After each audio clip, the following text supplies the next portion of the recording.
And I tried hard to be proud of my service, but all I could feel was shame. And racism could no longer mask the reality of the occupation. These were people, these were human beings.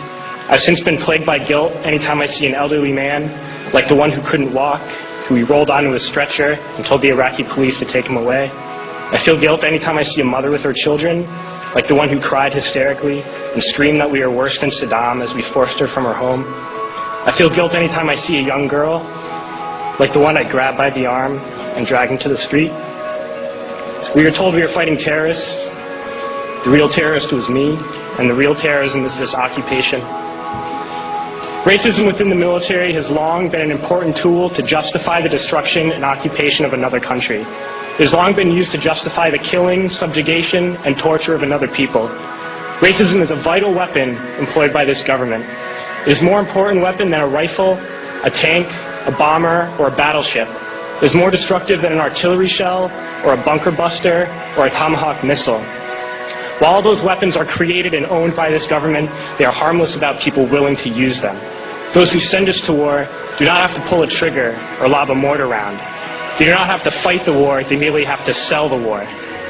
They need a public who is willing to send their soldiers into harm's way. They need soldiers who are willing to kill and be killed without question. They can spend millions on a single bomb, but that bomb only becomes a weapon when the ranks in the military are willing to follow orders to use it. They can send every last soldier anywhere on earth, but there will only be a war if soldiers are willing to fight. And the ruling class, the billionaires who profit from human suffering, care only about expanding their wealth, controlling the world economy. Understand that their power lies only in their ability to convince us that war, oppression, and exploitation is in our interest. They understand that their wealth is dependent on their ability to convince the working class to die to control the market of another country. And convincing us to kill and die is based on their ability to make us think that we are somehow superior.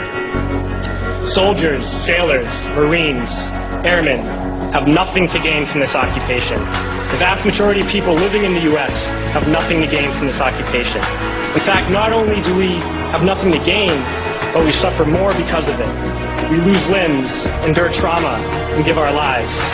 Our families have to watch flag-draped coffins lowered into the earth. Millions in this country without health care, jobs, or access to education must watch this government squander over $450 million a day on this occupation.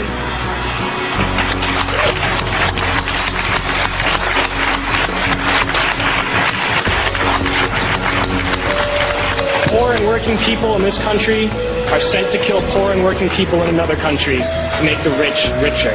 And without racism, soldiers would realize that they have more in common with the Iraqi people than they do with the billionaires who send us to war.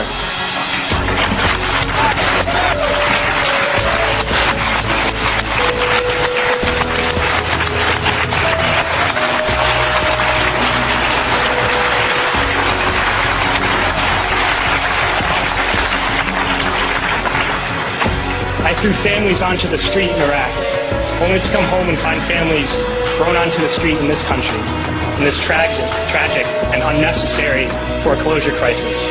We need to wake up and realize that our real enemies are not in some distant land. They're not people whose names we don't know and cultures we don't understand. The enemy is people we know very well and people we can identify. The enemy is a system that wages war when it's profitable. The enemy is the CEOs who lay us off from our jobs when it's profitable. It's the insurance companies who deny us health care when it's profitable. It's the banks who take away our homes when it's profitable. Our enemy is not 5,000 miles away. They are right here at home. If we organize and fight with our sisters and brothers, we can stop this war, we can stop this government, and we can create a better world.